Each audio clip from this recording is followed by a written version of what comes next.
Bonjour tout le monde. Pour ceux qui ne me connaissent pas, je suis Vincent Cros, un des fondateurs de Fermes en Vie.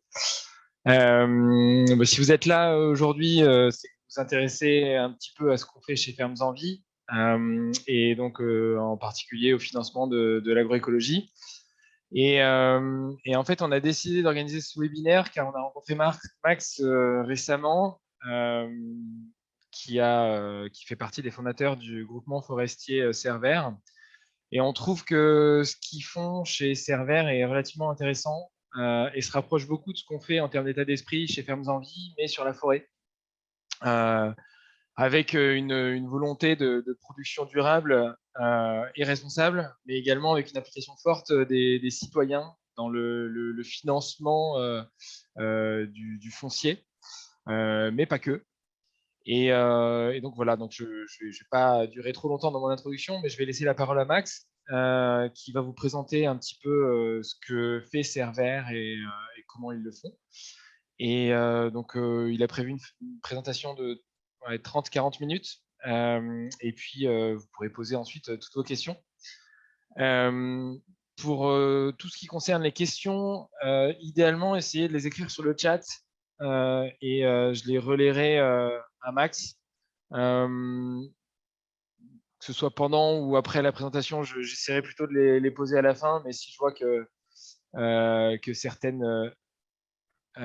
certaines questions valent la peine d'être posées pendant la présentation, j'essaierai de couper Max, mais sans le faire trop. Dernière chose, la session est enregistrée, parce que ça nous permettra éventuellement de la transmettre aux personnes qui n'ont pas pu être présentes ce soir. Donc voilà, donc c'est pour ça que c'est enregistré. Vous devez avoir un petit logo quelque part sur Zoom. Voilà. Bah, écoutez, je laisse la parole à Max et à tout à l'heure. Ok. Merci beaucoup Vincent pour cette introduction. Bonsoir à toutes et à tous. C'est un immense plaisir de faire ce webinaire, cette session d'échange ensemble ce soir. Donc moi je suis Max Senange, je suis cofondateur de Cerver. On est un groupement forestier participatif et écologique. Je suis basé à Lyon. Le groupement forestier Cerver a été créé maintenant il y a pas loin d'un an et demi maintenant. L'objectif de ce soir, c'est de vous présenter les enjeux de la gestion forestière en France et de vous partager, de vous présenter une introduction de Cerver. Et après, dans un deuxième temps, qu'on puisse échanger ensemble.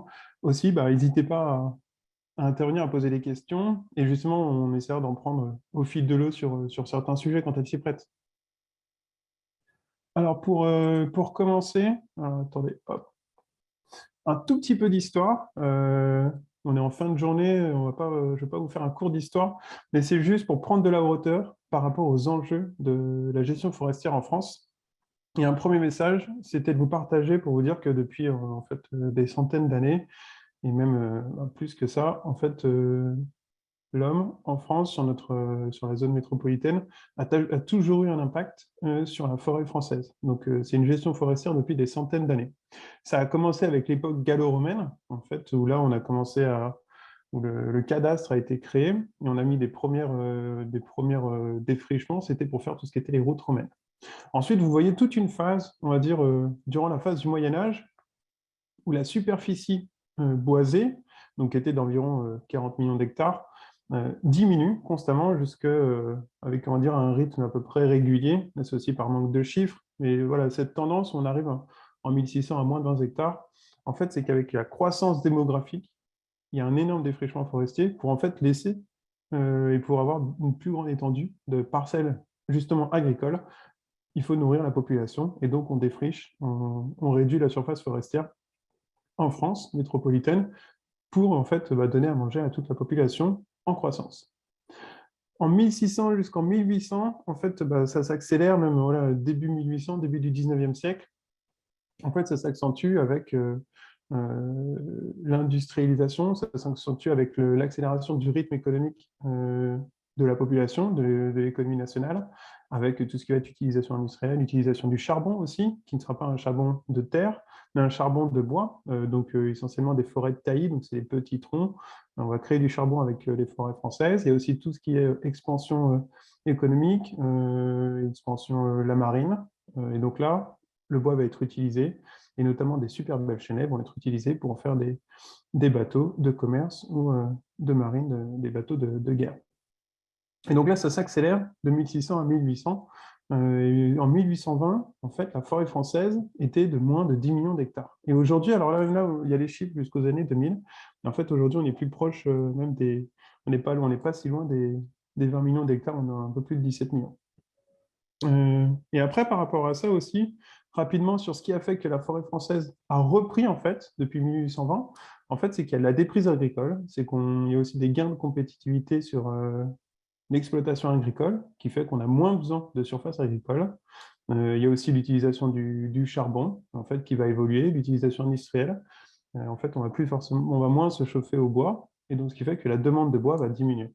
Donc on le voit, la gestion forestière française est intimement liée en fait, avec l'activité du pays, les grandes activités économiques, les grandes activités aussi sociales euh, des Françaises et Français.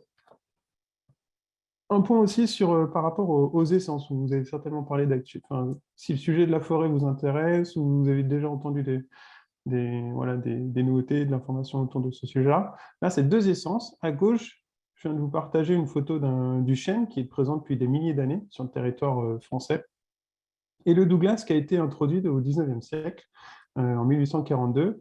Et en fait, l'introduction d'essence en France a été, en fait, les premières introductions d'essence ont été faites pour des objectifs d'ornement, où là, voilà, les populations, et notamment la bourgeoisie, des explorateurs se mettaient à voyager et voulaient ramener des essences, en fait, sur le territoire national.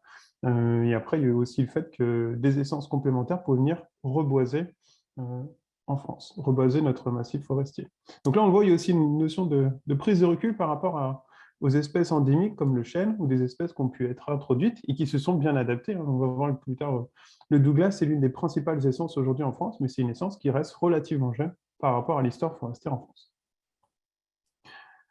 Donc aujourd'hui, après vous avoir parlé un tout petit peu d'histoire, très rapidement, aujourd'hui, donc là c'est une carte à gauche, vous avez le taux de boisement en fait en France, et ce qu'on voit globalement, il faut se dire que là où il y a pas de, là où c'est difficile globalement d'avoir des champs agricoles, et ben en fait on a de la forêt globalement. C'est qu'on va avoir de la forêt plutôt dans les massifs montagneux, les Pyrénées, les Alpes, le Massif central, les Vosges, le Jura.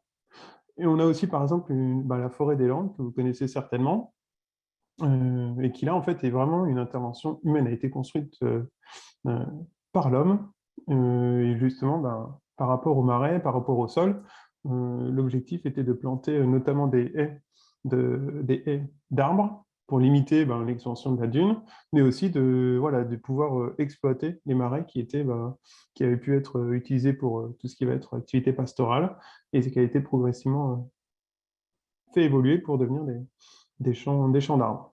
Donc ça, c'est à gauche, c'est où sont les forêts. Globalement, elles sont sur des milieux en fait difficilement accessibles, montagnes, où des sols ne sont pas très riches justement pour l'exploitation agricole. C'est plutôt par défaut en fait.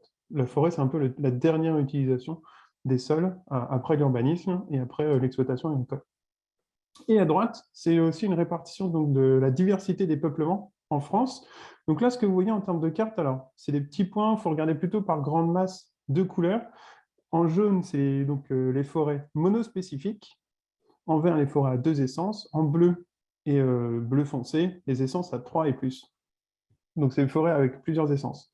Quand on vous dit une forêt monospécifique, c'est ou à deux essences, enfin, ces chiffres-là, c'est sur 80% de la surface d'une forêt, est-ce qu'il y a une seule essence? On va dire qu'une forêt est monospécifique quand à plus de 80% de son couvert, et en fait, plus de 80% de son couvert est représenté par une seule essence. Et là, ce qu'on voit, donc là, par exemple, on reconnaît la forêt des Landes, avec notamment le pin maritime, qui va être une essence très majoritaire. Et on voit aussi qu'il y a quand même beaucoup de jaune sur la carte française. Et en fait, voilà, la moitié des forêts françaises sont des forêts monospécifiques. Alors attention, petite précision aussi, c'est que vous pouvez avoir ce chiffre-là dans des journaux d'actualité. Alors attention, une forêt monospécifique n'est pas forcément une forêt euh, plantée en monoculture. Par exemple, dans les hauteurs des Alpes, vous allez avoir à partir de 1400, 1500, 1600 mètres d'altitude, vous allez avoir pratiquement que de l'épicéa. Ce sont des forêts monospécifiques, parce qu'il n'y a que de l'épicéa, mais ce ne sont pas des forêts élevées des plantations d'arbres avec plantation d'épicéa en monoculture dans des rangées d'arbres. Donc il y a aussi cette nuance à avoir. Voilà. Mais globalement, la forêt française, on verra plus loin bien qu'elle ait beaucoup, beaucoup de diversité d'essences sur le territoire national et beaucoup composée de forêts monospécifiques avec une seule essence majoritaire. Alors la forêt, elle doit faire face à des enjeux inédits aussi. Donc là, on est toujours sur l'époque contemporaine, le changement climatique. Et là, un message que je voulais vous faire passer, c'était que la forêt, elle est à la fois la solution, un peu le bouclier face au changement climatique, mais c'est aussi un outil qui est fragile. Donc c'est quand même la gestion forestière, c'est vraiment à la fois par rapport au changement climatique, un bouclier, mais aussi un bijou à préserver. Donc la forêt française, elle stocke 8 milliards de CO2. Donc là, le CO2 en fait est stocké dans la biomasse, donc essentiellement les troncs d'arbres. Et donc là, il y a près de 8 milliards de CO2 stockés. Et chaque année, la forêt française capte 50 millions de tonnes de CO2 par an. Et en fait, ça, c'est les 50 millions de tonnes, on peut les mettre en perspective par rapport à environ 450 millions de tonnes de CO2 équivalents qui sont émis par la France. Et ben, il y a à peu près, allez, un peu plus de 10% qui sont captés par la forêt et en fait qui permettent de diminuer nos émissions de gaz à effet de serre chaque année. Donc la forêt est vraiment un outil, un levier pour faire face au changement climatique. Un deuxième point, un enjeu aussi par rapport à la forêt, c'est le maintien de la biodiversité. Donc là, c'est un chiffre, pas que pour la France métropolitaine, c'est vraiment pour le monde entier. La forêt terrestre, elle abrite 80% de la biodiversité terrestre au niveau mondial. Et on le voit, face à la 6e extinction de masse de la biodiversité, la préservation des forêts est vraiment un enjeu essentiel qui peut l'être en fait à travers le monde. Et un troisième point sur les enjeux inédits, c'est notamment cette gestion durable. Notamment en France, il y a une prise de conscience citoyenne sur la gestion durable des forêts. En fait, il y a une pression sociétale qui s'est accrue face à la prise de conscience du fait que les forêts étaient de plus en plus gérées de manière industrialisée. Qu'est-ce qu'on entend par gestion industrialisée? C'est ce que je commençais à parler juste avant. C'est quand on fait des plantations d'arbres, notamment avec une seule essence, par exemple que du Douglas ou que de l'épicéa ou que du pin maritime. On les plante à une même année et on les récolte 40 ans après pour maximiser en fait la rentabilité, le retour sur investissement. Mais là-dedans, justement, il y a une prise de conscience citoyenne pour dire c'est dommage. En fait, on transforme des forêts en plantations d'arbres. Il y a beaucoup moins de vivants dans ces parcelles de forêt. Justement, on appelle plus ça des forêts, mais des plantations d'arbres. Et justement, c'est dommage. Et il y a eu cette prise de conscience. Il y a une certaine crispation dans le secteur de la filière de la forêt. Et par rapport à ça, justement, il y a des enjeux, des attentes sociétales croissantes pour une gestion durable. Après, par rapport à ça, c'est qu'aujourd'hui, la filière forêt-bois, donc c'est à la fois les bûcherons, les débardeurs, mais tout ce qui va être aussi les coopératives, et toute la filière de transformation du bois, scierie, papeterie, etc., sur le territoire national, ça représente près de 400 000 emplois, ce qui est même supérieur à l'industrie automobile. Donc on le voit sur... Pardon, ouais, Max, excuse-moi, sur ce slide-là, une question de Julien. Question, c'est les 50 millions de tonnes dont tu parles.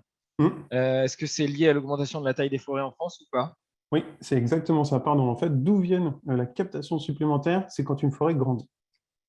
Et quand on coupe le bois, par exemple, si on coupe du bois pour en faire du bois énergie, ce CO2 est réémis.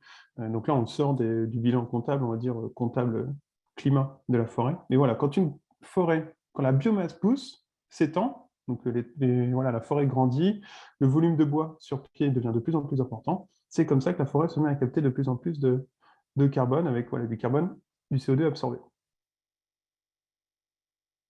Ça va, c'est clair?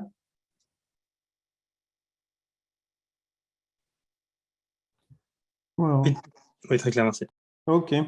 Alors, je continue par rapport à deux autres points qui vraiment, là, on est sur le mois de mars 2022 dans l'actualité. Donc, il y a la sortie du dernier rapport du GIEC et les assises de la forêt qui se sont terminées le 16 mars dernier en France. Donc, sur le rapport du GIEC, vraiment un message, c'est que le dernier rapport du GIEC sur les impacts, l'adaptation et la vulnérabilité, en fait, notamment des écosystèmes, c'est qu'il est urgent d'agir. Le but, c'est d'agir le plus tôt possible.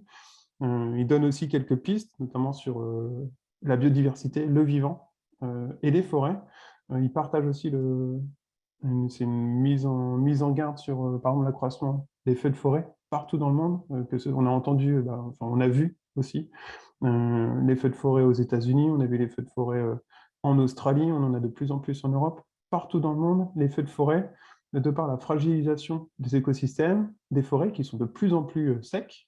Alors, par exemple, en quelques décennies, en fait, le sol, par exemple, dans certaines régions, notamment aux États-Unis, le sol s'est asséché d'une vingtaine de pourcents, ce qui est énorme, hein. Normalement, c'est sur plusieurs centaines d'années ou vraiment sur des évolutions climatiques importantes. Donc là, en quelques décennies, assèchement du sol, fragilisation de la biomasse, donc des arbres, du vivant, mais pas que des arbres, hein, dans les forêts, ce qui fait que les forêts sont de plus en plus vulnérables. Avec la sécheresse, et ben, ça rend en fait un croissant des feux de forêt qui sont aussi, voilà, un des enjeux principaux au niveau mondial. Il rappelle aussi le rapport du GIEC, rapport à l'importance de favoriser la diversité des essences, de mettre en place des pratiques de gestion forestière pour favoriser la résilience des forêts. Voilà, ça passe notamment par une diversité des essences. Et cette diversité des essences, cette résilience, en fait, cette recherche de résilience du milieu forestier, qui est vraiment un nouveau paradigme, en fait, c'était ça que je voulais vous partager là ce soir sur les enjeux d'actualité, et ben on le retrouve aussi dans les assises de la forêt au niveau national, en France. Il y a un consensus enfin, plusieurs points, il y a encore pas mal de sujets de discussion et de désaccords entre les professionnels forestiers, les associations, etc. Mais on commence à converger vers deux points essentiels. C'est des forêts diversifiées sont davantage résilientes et il est important d'encourager des forêts diversifiées, c'est-à-dire avec une multitude d'essences, et pas forcément une seule essence, qui sont des forêts plus fragiles. Et le deuxième point, c'est d'aller vers un usage multifonctionnel de la forêt.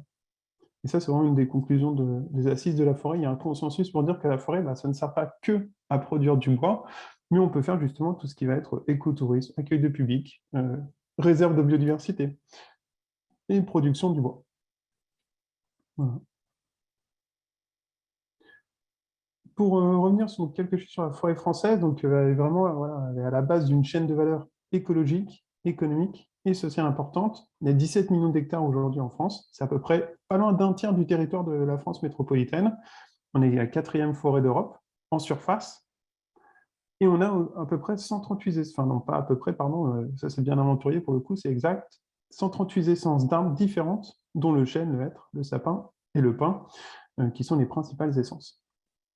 75% de la surface est privée, c'est-à-dire que 25% donc, est détenu par l'État ou les communes, et 25% des forêts publiques sont gérées par l'ONF, l'ONF qui est une création des années 60 en France, et qui gère l'ensemble des forêts françaises publiques, donc les 25% des 17 millions d'hectares, et les trois quarts sont privés. Alors ça ne veut pas dire que vous allez avoir des enclos. Beaucoup vous baladez certainement en forêt, dans des forêts privées, où il n'y a pas d'enclos, mais qui sont des forêts privées, ça ne veut pas dire qu'elles sont interdites au public. Et cette forêt privée, alors un petit point sur qui sont les propriétaires en France. Vous voyez, voilà, 3,3 millions de propriétaires, voilà, un peu plus de 3 millions de propriétaires. Alors un peu quel est le stéréotype ou même, alors je ne sais pas si vous pouvez activer votre micro ou essayer de répondre dans le chat, mais selon vous, qui sont les propriétaires en France? Et ça peut être aussi un moment d'échange pendant 1 ou 2 minutes. Les agriculteurs? Les agriculteurs, oui. Est-ce qu'il y a d'autres idées? Ça, c'est les réponses faibles, ça, non? Même pas. Des gens... Les chasseurs, les domaines de chasse.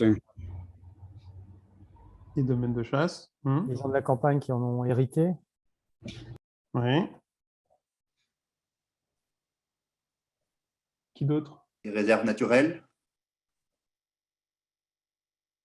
Les réserves naturelles, c'est-à-dire les réserves naturelles détenues par l'État? Je ne sais pas à qui ça appartient, mais oui, l'État, les départements. Oui. Par exemple, dans des parcs naturels régionaux, oui, il peut y avoir des forêts privées, par exemple, dans des parcs naturels régionaux, même des parcs nationaux. Des investisseurs privés Comme qui? spécialisés? Des family office, des fortunes patrimoniale qui se diversifie dans la forêt. Ouais, ouais. Il y a Sophie qui dit des exploitants de bois aussi. Oui. C'est intéressant comme réponse, ça ne fait pas partie des principaux propriétaires, mais c'est intéressant. En fait, on le voit aussi, il y a que des exploitants de bois, par exemple des scieries ou des transformateurs, se mettent à acheter en fait, du bois, à acheter des matières premières. Mais comme des industriels euh, des industriels de la filière agricole vont acheter des terres agricoles. En fait, c'est pour maîtriser toute la chaîne, on va dire toute la chaîne industrielle, toute la chaîne économique. Et notamment des scieries rachètent des parcelles forestières. Alors, en fait, globalement, dans ce que vous avez dit, c'est un peu le panel des propriétaires. Donc là, je m'oriente plutôt vers les propriétaires privés. Qui sont ces propriétaires privés? En fait, c'est beaucoup de petits propriétaires. Sur les 3,3 millions, il y en a même plus de 2 millions qui sont des propriétaires qui ont moins de 4 hectares de forêt. 4 hectares de forêt, c'est 5 terrains de foot, à peu près. Beaucoup sont des petits propriétaires, des particuliers, des familles, ou qui sont réunis en groupement forestier. Un groupement forestier, donc c'est historiquement le statut de groupement forestier, ce sont des membres d'une même famille qui sont regroupés et dans le cadre de succession, permettent de garder la forêt en indivision. C'est des personnes plutôt âgées qui héritent de leur forêt, on va dire à la retraite, ou qui décident d'investir en forêt à partir de leur retraite. On a aussi, vous l'avez évoqué, hein, sur des investisseurs, ça peut être spécialisé ou des grandes fortunes. On a quelques industriels justement français, le groupe Dreyfus, j'avais aussi noté le groupe Dassault, Lactalis, etc. Même des familles françaises qui ont acheté de la forêt pour un placement sûr et pérenne. Et après, on a aussi beaucoup en fait, d'investisseurs institutionnels, où ça va être aussi les banques, les assurances, qui ont en fait énormément de masse financière et qui investissent dans la forêt. Donc, on va retrouver des Groupama, des AXA, et même des fois, nous, sur certaines parcelles qu'on a voulu acheter, Servère, on s'est retrouvé en face d'investisseurs banques et assurances qui pouvaient acheter justement des parcelles de forêt, qui se mettent à acheter des parcelles de forêt de plusieurs... alors, ils achètent essentiellement des parcelles de plusieurs centaines d'hectares, mais aussi sur certaines parcelles un peu plus petites, on s'est retrouvé en face d'investisseurs financiers. Et ce sont des grands propriétaires. Donc là, les investisseurs institutionnels, banques, assurances, des industriels historiques français, sont des acteurs qui ont plusieurs milliers d'hectares chacun en gestion en France. Et Hélène pose la question de la Chine. Est-ce que les Chinois achètent de la forêt? Alors, on a peu de chiffres en France sur les propriétaires privés étrangers sur la forêt française. Ensuite, donc là, je n'aurai pas de réponse si est-ce que les Chinois sont propriétaires ou pas de parcelles forestières. Après, les Chinois, ça ne les intéresse pas trop d'être propriétaires du foncier en France. Par contre, ils achètent énormément de bois. Ils achètent du bois en Europe, ils achètent du bois en France parce qu'ils adorent notre chêne. Le chêne français est reconnu mondialement. Hein. On en exporte aux États-Unis, en Chine, on en exporte partout dans le monde. Mais les Chinois sont plus intéressés par notre chêne que par être vraiment propriétaire du foncier. Après, peut-être qu'ils pourraient être propriétaires de forêts de chênes, de chênaies. Mais pour l'instant, j'en ai pas écho. Voilà.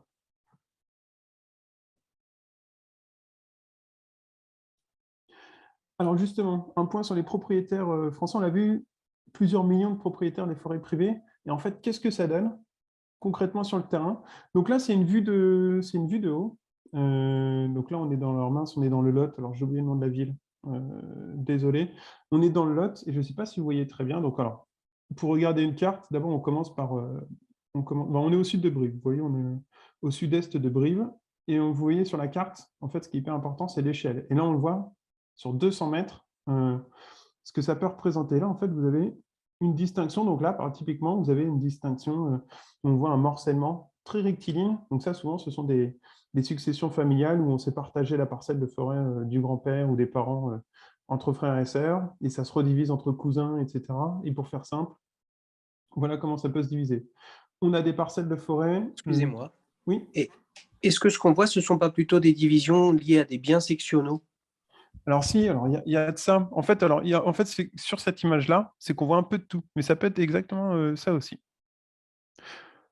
Donc là, par exemple, donc vous voyez ça sur cette distinction, là, sur ce massif-là. Vous le voyez là, par exemple, des distinctions. Enfin, là, on le voit. Donc là, il y a c'est un petit peu plus homogène. Et là, on voit des photos de haut, vous voyez des ombres, en fait, assez rectilignes. Donc là, on reconnaît, en fait, là, typiquement, ce qu'on reconnaît quand vous avez des ombres hein, comme ça, de vue aérienne, vue satellite, en fait, ça, ce sont des monocultures. Donc là, je ne peux pas vous reconnaître l'essence alors que ça a l'air assez pointu, donc ça devrait être des résineux. C'est assez pointu, rectiligne. Ça doit être, oui, très certainement des résineux, mais alors lequel? Je ne pourrais pas vous dire, sans aller sur le terrain. Voilà, donc là, on reconnaît donc, typiquement une monoculture de résineux. Ici, sur la droite, on reconnaît, alors si c'est un petit peu pointu, si c'est des petits cercles, ça peut être des résineux, si c'est un peu plus touffu, ça va être des feuillus. Mais on le voit, donc là, c'est des morcellements d'une forêt avec des tout petits bouts de parcelles.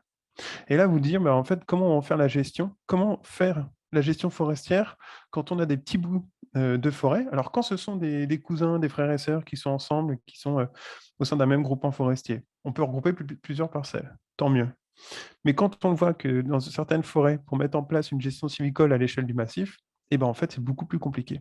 Et ça, c'est un énorme enjeu de la gestion forestière française, c'est qu'on met en place des politiques publiques ou des politiques animées, notamment par les politiques publiques, l'ONF, on met en place des chartes forestières. Allez, on va dire, on met en place des chartes forestières à l'échelon d'un massif forestier. On tente de le faire en tout cas. On met en place des chartes forestières aussi dans les parcs naturels régionaux. Vous avez certainement des parcs régionaux, on en a un peu partout en France. Vous en avez peut-être pas loin de chez vous. Donc on essaie de mettre en place des politiques. Après, ce n'est pas contraignant. C'est-à-dire que si on veut faire des coupes rases sur plusieurs hectares, aujourd'hui, il n'y a pas de réglementation ou il n'y a pas une charte forestière qui puisse interdire une coupe rase. Il n'y a pas de réglementation à ce niveau-là. Donc c'est vraiment sur la base d'un consensus, ce n'est pas du tout contraignant. Donc la forêt rend de nombreux services écosystémiques. Je vous le disais tout à l'heure, donc quelques exemples. La régulation du climat, on en a discuté, en stockant du CO2. La qualité de l'air et de l'eau, c'est-à-dire que justement les arbres vont jouer ce rôle de filtre sur la qualité de l'air, de l'eau. Et il y a beaucoup de villes aussi qui ont des prélèvements d'eau potable, on va dire, qui se trouvent en aval de la montagne, de forêt, et ont une qualité d'eau excellente de par en fait le traitement et la qualité de l'eau qui est faite en fait grâce à la forêt qui se trouve juste au-dessus de ces villes. C'est aussi tout ce qui est activité de loisirs, écotourisme, de balades, de randonneurs. C'est un réservoir de biodiversité, du vivant. On le voyait, on l'a vu, 80% de la biodiversité terrestre se trouve en forêt. C'est aussi un levier d'activité économique, 400 000 emplois en France, et sur la qualité des sols. Donc la forêt est essentielle pour le vivant, et le but, c'est de la préserver. Et c'est aussi de là où est parti, en fait, c'est de ce constat-là, de cette prise de conscience-là, qui est né Servère, donc il y a à peu près 2 ans. Mais Servère, on n'est pas la seule solution. Donc là, je voulais vous partager quelques exemples de solutions. Donc on reviendra après un petit peu plus en détail sur Servère. Mais il y a d'autres solutions. Et on va dire notre proposition, notre goutte d'eau, hein, on est vraiment une feuille parmi les branches et l'ensemble des solutions possibles. On est vraiment une goutte d'eau de solutions. Des plus connus, il y a l'ASPAS, donc l'Association pour la préservation de la vie sauvage. Eux, leur approche, c'est de mettre en place des réserves de vie sauvage. Donc, c'est un peu de mettre sous cloche des espaces naturels. Donc, vous le voyez là, sur l'illustration, hein. Pas de chasse, pas de pêche, pas de cueillette, pas d'activité sportive, pas de feu, pas de camping, etc. Donc, on limite vraiment l'activité humaine. Donc, les randonneurs peuvent passer avec leur chien en laisse, mais c'est vraiment d'interdire et de ne pas avoir d'impact d'activité humaine sur ces zones, en fait, sur ces zones de vie sauvage. Un autre projet, une autre approche, c'est un projet porté par l'association et Francis Allais, qui est un ponte de la biodiversité du vivant en France, mais aussi en Europe, et qui porte le projet de reconstituer une forêt primaire. Alors, une forêt primaire, c'est une forêt qui n'a pas été justement touchée par l'homme, orientée par l'homme, durant plusieurs centaines d'années. Et là, pour le coup, aujourd'hui, en France, il n'y a plus, on l'a vu, hein, vous l'avez vu dans toute première salle, il n'y a plus de forêt primaire réelle en France. Mais le but, c'est d'essayer d'en recréer une au niveau européen. Une autre possibilité de solution, c'est Servère, avec l'approche, on va dire, citoyenne d'une gestion forestière durable et respectueuse du vivant. Donc nous, notre approche, on va le voir un peu plus en détail après, c'est de pouvoir récolter du bois tout en préservant la biodiversité. Et ça, de manière participative, en mobilisant les citoyennes, les citoyens de partout en France, en tout cas pour Cerver. Alors, il y a d'autres solutions, parmi les solutions de groupements forestiers, qui rassemblent des citoyennes, des citoyens.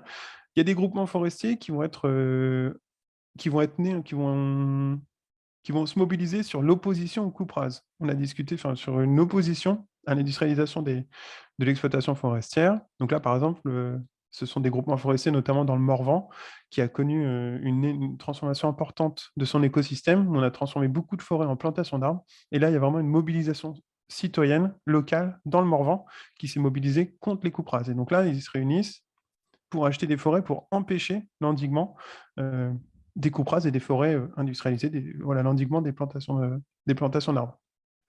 Il y a d'autres approches, toujours des groupements forestiers, qui vont être plutôt des groupements forestiers d'investissement. Donc là, on est toujours sur de la collecte d'épargne, on est rassemblé l'épargne des citoyennes et des citoyens. Donc c'est par exemple France Valais, qui ont plusieurs milliers d'hectares et plusieurs millions d'euros en gestion, plusieurs milliers d'hectares de forêt. Et là, en fait, l'objectif, ce n'est pas forcément d'avoir une gestion pérenne, durable, ou de favoriser la diversité des essences sur l'ensemble de leurs parcelles. Ils le font sur quelques parcelles, mais là, le principal objectif, c'est de proposer c'est un produit financier, de proposer une rentabilité financière pour les personnes qui rejoignent en fait ce groupement forestier. Donc, vous le voyez, des groupements forestiers, on va dire associatifs militants, comme il peut y avoir dans le Morvan, ou des groupements forestiers comme France Valais, qui sont vraiment là des produits financiers, des produits de diversification d'épargne pour les Françaises et les Français. En fait, il peut y avoir de tout dans un groupement forestier. Donc là, après, c'est à vous de vous documenter, de regarder au sein de l'ASPAF, l'Association Francis Allais, les différents types de groupements forestiers, quelles sont les différentes solutions.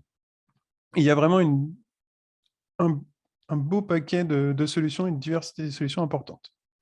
Pour nous, pour Cerver, notre objectif à nous, c'est de rassembler les citoyens et des organisations. Donc, on a aussi des entreprises qui investissent, qui mettent de l'épargne au sein de Cerver pour favoriser le développement des forêts françaises et préserver la biodiversité grâce à notre gestion durable.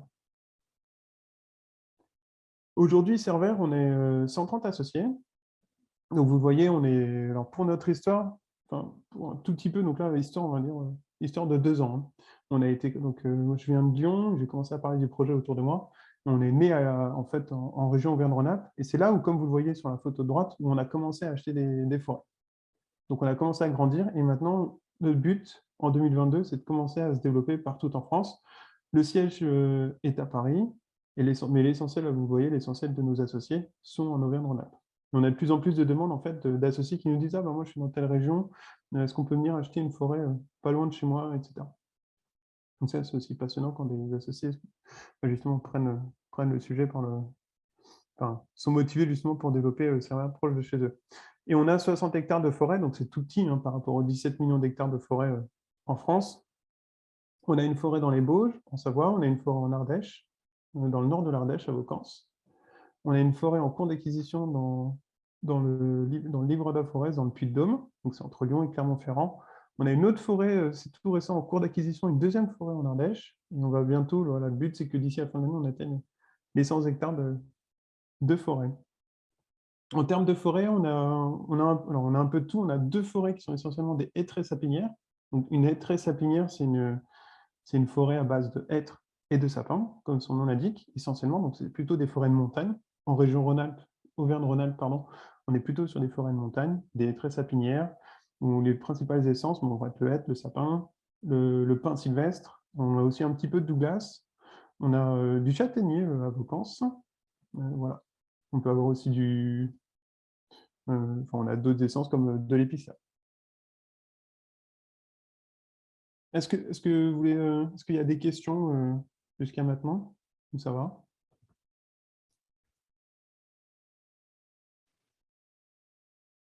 Ouais, peut-être une question, peut-être que ça va venir après, mais là, je vois cette carte à gauche là, qui est intéressante, notamment parce qu'il y a un point qui est proche de chez moi. Est-ce qu'il y a moyen de savoir sur le site, justement, de prendre des contacts locaux, justement, grâce à une cartographie?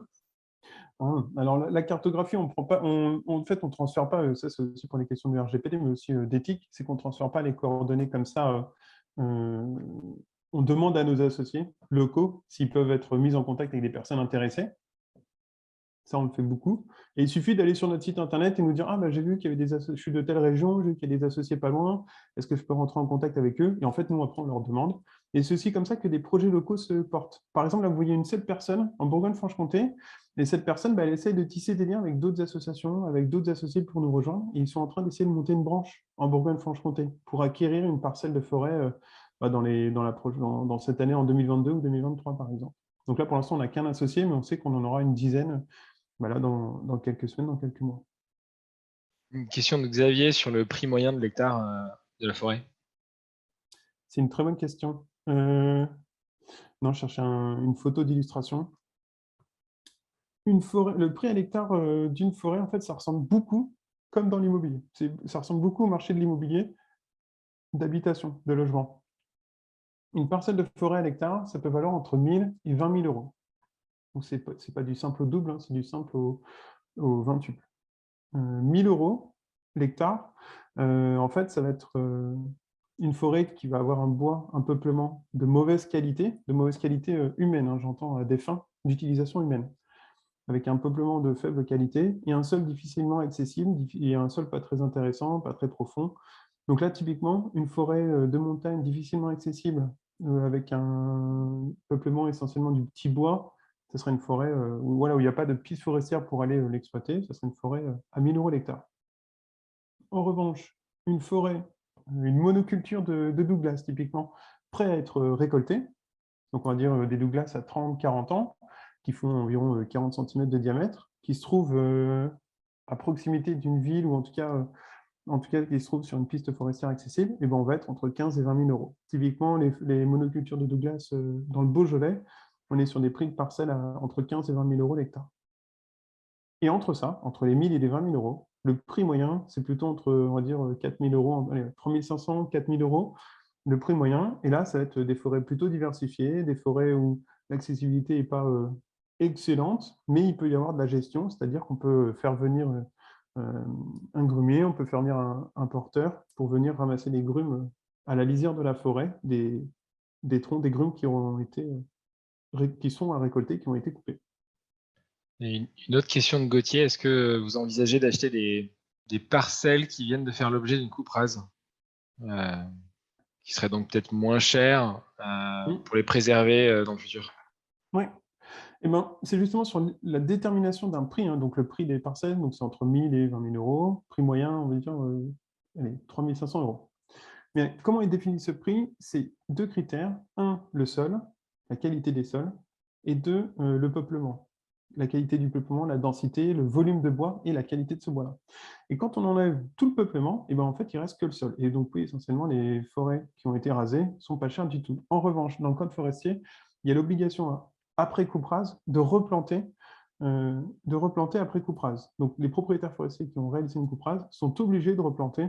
Ils ont un délai d'avoir peut-être 2 ans, un truc comme ça, mais ils sont obligés de replanter derrière. Après, nous, on souhaite, alors au début, on n'était pas encore prêt, mais on souhaite le faire, c'est de pouvoir racheter des parcelles qui ont été rasées, des parcelles forestières, pour pouvoir les replanter de manière diversifiée, en apportant plusieurs essences, minimum 3 essences sur une même parcelle qui a été rasée. Et donc là, on est sur des prix, oui, même à moins de 1 000 euros parfois. Parce qu'il y a un coût, en fait, pour replanter des arbres, c'est à peu près 4 à 6 000 euros l'hectare, une replantation. Il y a une autre question sur la chasse, sur la doctrine vis-à-vis de la chasse, mais je pense que ça vaut le coup peut-être que tu passes, parce que c'est un peu sur les actions que vous menez, donc je pense que ça vient sur les slides qui suivent.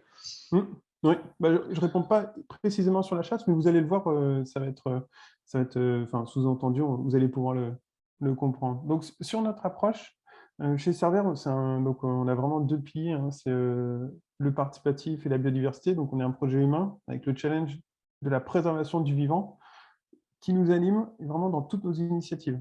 Donc, un premier point, c'est qu'on a une approche respectueuse du vivant. Respectueuse du vivant, ça veut dire quoi? Eh ben, ça veut dire que sur,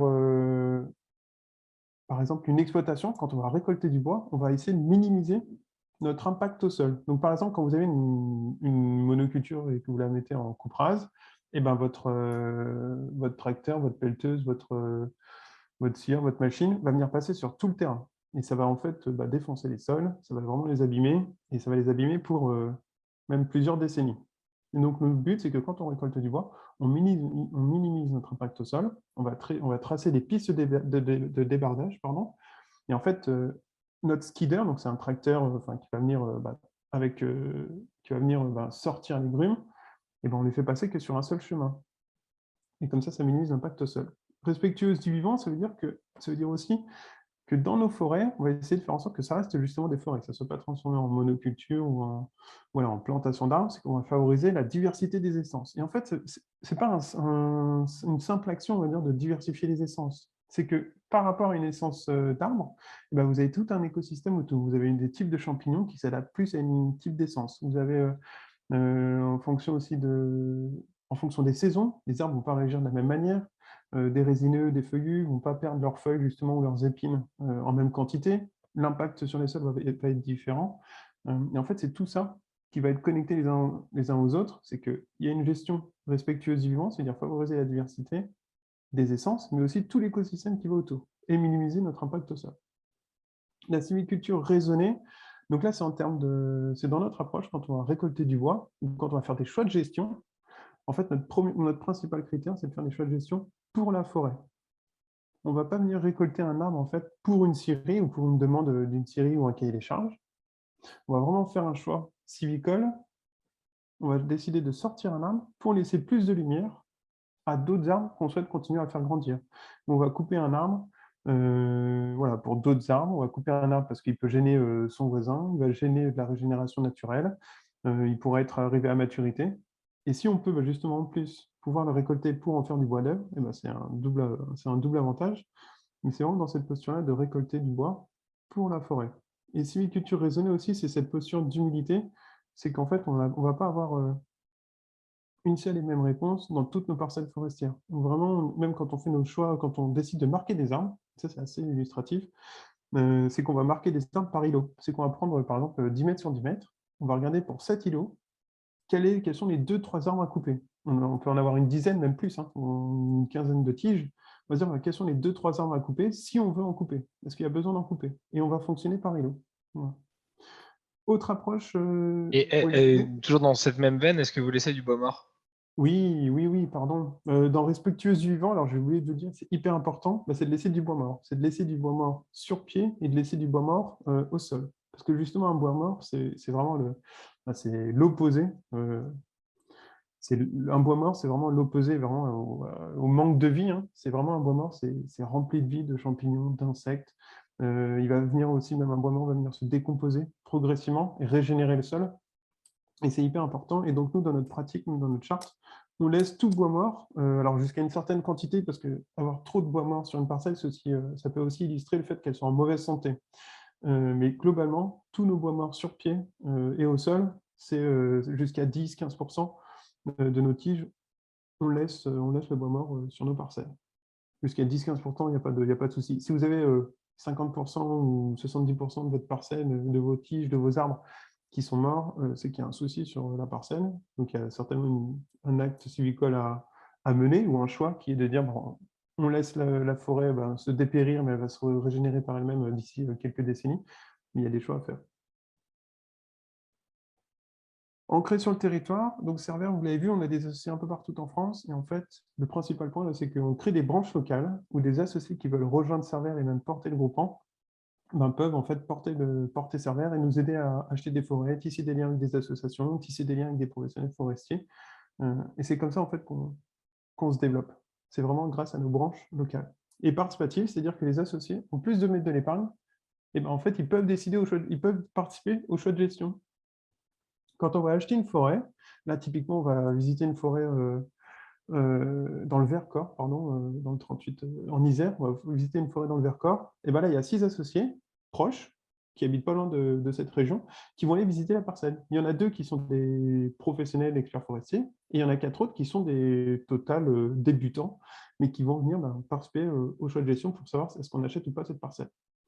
Donc là, c'est sur l'achat de parcelles, mais c'est aussi dans les choix sylvicoles, c'est aussi dans les inventaires forestiers. Donc les gens peuvent participer aux décisions, mais aussi à venir prêter main forte pour venir compter les arbres, faire des inventaires de biodiversité, venir acheter des forêts. Donc nos actions, on fait de la récolte et de la vente de bois. On tente humblement d'améliorer la biodiversité, même par exemple sur une parcelle, on va essayer de favoriser l'écosystème pour favoriser la biodiversité. La captation de CO2, on souhaite aussi sur nos parcelles d'augmenter le volume de bois sur pied. Donc à travers une gestion sylvicole raisonnée, on souhaite que le volume de bois sur pied de nos parcelles permette de continuer à capter du CO2. On réalise des plantations d'arbres. Alors attention, ce n'est pas du tout notre principal objectif, mais on peut le réaliser. Après, on est plutôt fervent de la régénération naturelle. C'est-à-dire que nos forêts, la meilleure plantation qui soit, c'est les plantations issues de la forêt elle-même, donc des glands, des arbres qui sont déjà sur place. Après, face au changement climatique, il peut y avoir des plantations de régénération, mais encore une fois, on fait ça de manière progressive, de manière progressive et humble, c'est-à-dire qu'on ne va pas raser toute une forêt pour replanter une nouvelle essence d'arbre. On anime des ateliers, donc là, c'est qu'on invite des associés. Là, même pour la Journée internationale des forêts qui était le 21 mars, alors on a organisé une sortie en forêt dans notre parcelle de Vaucance, où là, il y a une quarantaine de personnes qui sont venues en forêt, justement pour vous partager ce que je vous partage là ce soir, là, qui étaient venus justement en forêt pour découvrir Cervera, la gestion sylvicole. Et si ça vous intéresse, vous serez les bienvenus dans nos parcelles tout au long de l'année. On en refera, et notamment pour la Journée internationale des forêts l'année prochaine. Et de l'apiculture et autres débouchés. Donc là, je reviens sur notre parcelle de Vaucance en Ardèche. Et on a un apiculteur qui fait de la transhumance, qui fait de l'apiculture en transhumance. Donc il vient déposer ses ruches pendant quelques semaines, quelques mois, et après il les déplace en fonction des floraisons, en fonction des saisons, en fonction de l'écosystème et des plantes, de la faune qu'il y a sur la parcelle. Et donc là, il est venu installer des premières... donc les palettes, on a décidé du lieu, il a installé ses palettes, il va venir installer ses ruches dans quelques semaines, à partir du mois de mai. À partir du mois de mai-juin, il y a des premières floraisons qui peuvent être intéressantes pour ces abeilles. Donc là, c'est un exemple d'apiculteur, d'activité en forêt.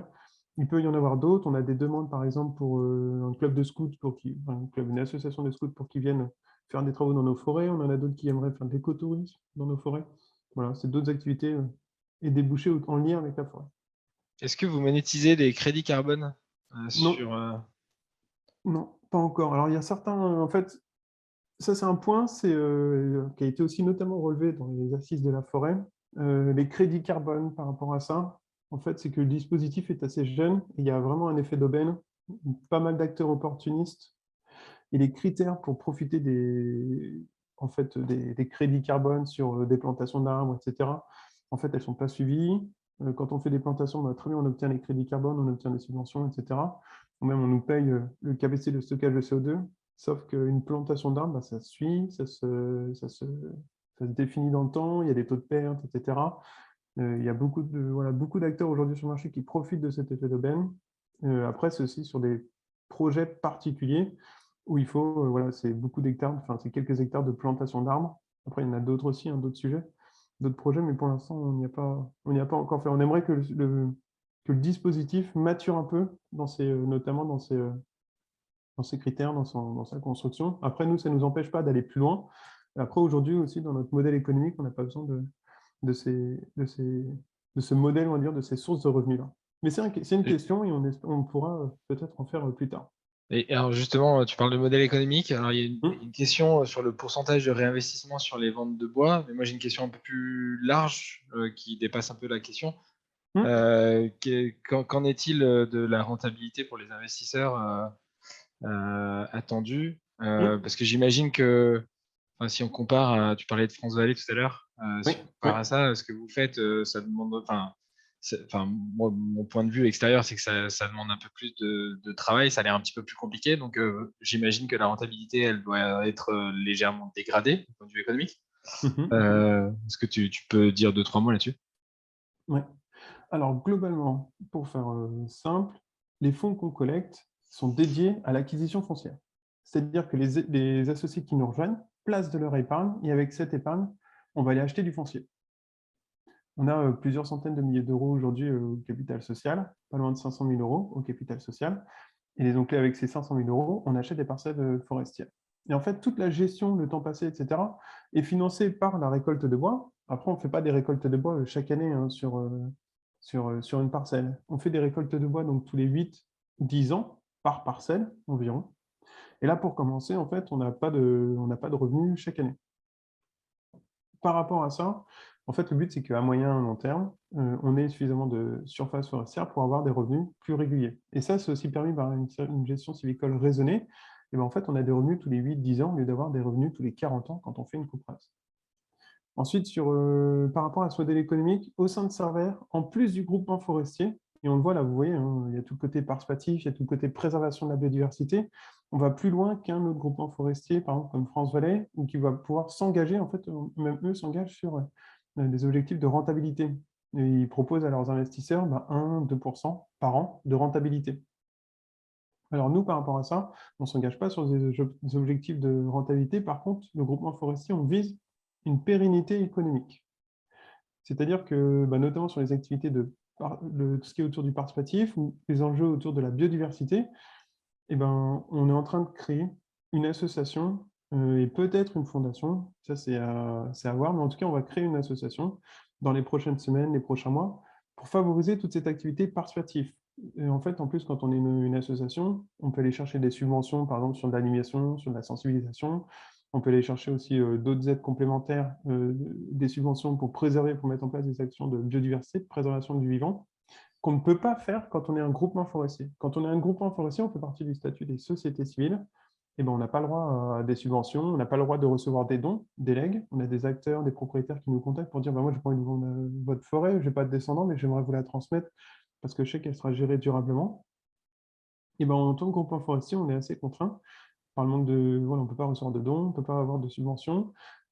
Le côté participatif, l'animation d'événements, etc., c'est hyper chronophage. Et en fait, on va vers déjà la création d'une association pour venir renforcer notre structure, renforcer le projet Cervère, ce qui fait qu'on va avoir le groupement forestier qui va s'occuper de collecter l'épargne, d'acheter du foncier et de mettre en place cette gestion forestière pérenne économiquement.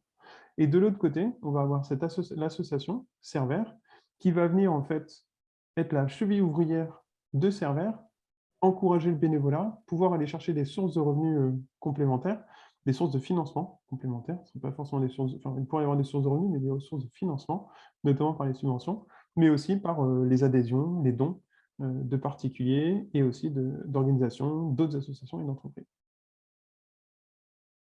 J'ai été un peu long, mais c'est vrai que le modèle économique, en fait, il est en pleine transformation chez Cervère. Voilà. J'espère que j'ai été assez clair.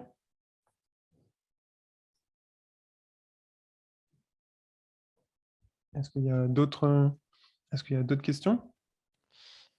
C'était simplement pour dire que j'allais devoir partir. Donc, si j'ai d'autres questions à poser ultérieurement, je peux vous contacter par votre site? Oui, exactement. Vous allez sur cervère.org et on a une rubrique contact. N'hésitez pas à contacter par ce biais-là. Je vous enverrai tous, sinon, les coordonnées de Max, si vous voulez. Ouais. Entendu. Ouais, j'ai gardé mon ancien pseudonyme. C'est Olivier Piveteau ici. Voilà, c'est tout. D'accord. Écoutez, bonne soirée. Et volontiers, ouais, je prendrai le contact. Merci Olivier. Merci. À bientôt. Au revoir. Il y a une question de Charlotte sur un éventuel accident sur une parcelle. Qu'est-ce qui se passe s'il y a un incendie, un accident de personne? Incendie, tempête, donc là, il y a des assurances qui protègent en fait les propriétaires forestiers pour en fait ils viennent pas compenser la totalité de la valeur de la forêt, la valeur du peuplement. La valeur du peuplement, en fait, ou même la valeur d'une forêt aujourd'hui, elle est déterminée par si on devait tout raser et tout vendre, combien ça vaudrait? Combien on pourrait réussir à avoir, on va dire en termes de masse en numéraire, d'argent en numéraire, d'une scierie qui vient nous acheter notre bois. Une assurance va couvrir tout ce qui est tempête, incendie, mais pas à la hauteur du peuplement. Il y a très peu de remboursement à ce niveau-là. Par contre, sur la responsabilité civile, s'il y a des accidents, etc., et ben là, nous, en tant que groupement forestier, et même, alors, c'est pas la majorité des propriétaires forestiers ou ni des groupements, mais les essentiels, les plus gros, sont couverts par une responsabilité civile pour les propriétaires forestiers. Et donc là, on est couvert en tant que groupement forestier et aussi la gérance. Donc, au sein de Cervère, on est 3 co-gérants. On est couvert avec la responsabilité civile en cas d'accident. Après, pour beaucoup, quand ils se baladent en forêt, quand c'est le grand public qui vient se tendre la cheville, qui vient en forêt et qui se tend la cheville pendant un événement, voilà, c'est l'assurance personnelle au cas où c'est du loisir, etc. Le groupement forestier n'est pas responsable de quelqu'un qui va venir se tordre la cheville au milieu des pierres. Après, Voilà, il y a par exemple une branche morte qu'il faut élaguer, qu'il faut couper, qu'il faut sortir. Si elle est au milieu du chemin ou qu'elle se trouve au-dessus d'un chemin, justement, ça serait dommage qu'elle tombe sur un passant, sur un randonneur. Donc là, si, c'est la responsabilité du groupement forestier. Il y a quelques assurances. Par contre, il n'y a pas d'assurance sur tout ce qui est changement climatique, donc une forêt qui s'assèche, un peuplement qui s'assèche. Et il n'y a pas d'assurance sur tout ce qui est attaque sanitaire. Par exemple, les scolites, c'est un petit insecte euh, qui vient tuer des épicéas, les essences d'épicéas. Et la crise du scolite, c'est une crise assez importante en France sur le peuplement d'épicéas qui a pas mal diminué en France. Il n'y a pas encore d'assurance par rapport aux attaques sanitaires, qui vont être de plus en plus nombreuses, comme les dépérissements des peuplements dus au réchauffement climatique, notamment la sécheresse. C'est plus le manque d'eau, plus que les températures élevées. C'est vraiment le manque d'eau qui fait défaut aux arbres, au peuplement. Il n'y a pas encore d'assurance à ce niveau-là. Et une petite question sur les comptes 2021. Vous les avez publiés ou ils sont disponibles? Ils sont disponibles à la demande. On les a pas publiés, par exemple sur notre site internet. On les a partagés à nos associés. Et tous nos associés ont les comptes 2021. Ils sont partageables à la demande. Et même souvent, on le fait pour des personnes qui aimeraient devenir associées. Et ça, c'est fondamental. Pour des personnes qui aimeraient devenir associées, qu'ils aient justement le bilan financier, le compte des résultats des années précédentes. Alors là, on a une première année qu'on a clôturée, l'année 2021, qu'on a clôturée avec quelques mois de l'année 2020. Pour faire simple, il y a quelques milliers d'euros de dépenses, création du groupement. La gérance n'était pas encore rémunérée. On n'est pas encore rémunéré, on sera rémunéré à partir de 2022 pour la gérance de Cervère. Et il y a essentiellement de dépenses pour l'acquisition forestière. Voilà, mais sinon, il n'y a pas de revenus. Par exemple, pour 2021, chez Cervère, on n'a fait aucune récolte de bois depuis la création. La première qu'on va faire, on est en train de la préparer. On a préparé le chantier, etc. On a marqué nos arbres. Et tout un travail préparatoire sera fait cette année, à l'hiver prochain. Mais vous êtes plusieurs salariés quand même, j'imagine. Vous payez un salaire Non, pas l'association, ou du groupement? Non, pas encore. C'est justement là où pendant les premières années, on s'est investi les gérants de manière bénévole. Et là, à partir de cette année 2022, on va se rémunérer. Voilà, c'est même pas l'équivalent d'un temps plein. On est 3 co-gérants, mais ce sera l'équivalent un peu plus d'un mi-temps, et avec une rémunération assez modeste. Après, justement, comme je vous le disais, on va créer une association au sein de Cervère pour avoir des sources de financement complémentaires, mais aussi pour pouvoir se développer, parce qu'on a énormément de besoins. Il y a de plus en plus d'associés qui nous rejoignent. Il y a aussi des personnes qui ne veulent pas forcément seulement être associées, mais s'impliquer en forêt, pour le vivant. Et donc, l'association va venir aussi pérenniser justement les ressources humaines de Cervère. Alors, si vous voulez, attendez, je regarde aussi là. Oui, il est 19h. Ouais. Rapidement, pour vous dire, donc demain, ce qu'on souhaite, nous, c'est de rassembler des centaines de bonnes volontés au sein du groupement forestier, donc des associés, de pouvoir leur proposer de collecter leur épargne et de pouvoir acheter des forêts françaises et de les gérer durablement, en espérant obtenir et acheter des centaines d'hectares partout en France. Pour devenir associé, je remets la slide sur nos actions. Pour devenir associé, c'est très simple. Alors, par exemple, à la suite de cette présentation, si ça vous intéresse, vous pouvez revenir sur notre site internet, vous nous contactez, ou justement, Vincent pourra vous donner mes coordonnées. Et après, justement, quand on devient associé, vous faites un apport en capital au sein du groupement forestier Cervère. Vous signez les statuts, et après, vous devenez associé, et là, vous pouvez venir participer en forêt. C'est assez simple. Pour devenir associé, l'apport minimum est de 2 000 €. Donc, ce n'est pas un don que vous faites, c'est 2 000 € minimum, maximum 10% du capital social du groupement forestier, donc aujourd'hui 50 000 €. Ça, c'est pour rester indépendant financièrement. On ne veut pas être détenu par un trop petit nombre de co-associés. Et ensuite, ces 2 000 €, par rapport à votre investissement, il y a aussi un avantage fiscal qui est de 18% du montant investi jusqu'à un plafond de 5 700 € d'investissement. Donc, c'est à peu près 1 000 € d'avantage fiscal quand vous rejoignez Cervère en tant qu'associé. Ça, c'est sous le gage de rester minimum 8 ans au sein du groupement forestier. Super. Merci beaucoup, Max. Alors, je ne sais pas, on a un peu passé l'heure. Est-ce qu'il y a une dernière question, ou s'il n'y a pas de dernière question, on laissera Max conclure? La question de la chasse, vous l'avez abordée finalement ou, Ah oui, exactement. Alors sur la chasse, aujourd'hui, c'est qu'on la tolère, mais on ne l'encourage pas. On a une approche plutôt pragmatique, constructive. Il y a certaines pratiques de chasse pour lesquelles on s'oppose, hein, par exemple, chasse à la glu, chasse, même ou chasse à courre. Après, ça, c'est aussi des pratiques de chasse, hein, pour certaines qui sont interdites, et d'autres sur lesquelles, sur nos parcelles, on n'y fait pas encore face. Par exemple, on a peu de chasse à courre sur les parcelles dont on a fait l'acquisition. Après, on n'aura pas cette posture de vouloir acheter des forêts pour interdire la chasse sur ces parcelles-là. Donc, quand on achète des parcelles, c'est quelques dizaines d'hectares. Dans un massif forestier de plusieurs milliers d'hectares, on aura vraiment une goutte d'eau, on n'aura pas un impact suffisant pour vraiment avoir voilà, un impact pertinent dans un massif forestier. Et on souhaite plutôt discuter avec les chasseurs, discuter ensemble, c'est que quand on a des sorties en forêt, il n'y a pas de journée de chasse, ou en tout cas, il y a un esprit de dialogue pour les randonneurs sur nos parcelles qui puissent le faire de manière sereine. ouais, en plus, c'est assez illusoire de vouloir empêcher justement l'accès des chasseurs. En fait, il faudrait des moyens énormes. Oui. Faut mettre des panneaux partout, même s'ils veulent traverser alors qu'on n'est pas là, ils pourront le faire. Oui. Eux vont pas traverser nos parcelles, mais leurs chiens pourront le faire, etc. Oui. Le gibier les sangliers ou le gibier va continuer à être coursé. Voilà. Tant qu'on n'a pas plusieurs centaines d'un seul tenant, centaines d'hectares d'un seul tenant, on n'interdirait pas, pour l'instant, on n'interdira pas la chasse. C'est à peu près notre position. Tant qu'on a quelques dizaines, voilà, on ne va pas interdire la chasse. À partir de plusieurs centaines d'hectares, ça peut être intéressant d'interdire la chasse et autres interventions humaines, mais ça, c'est sur une autre approche.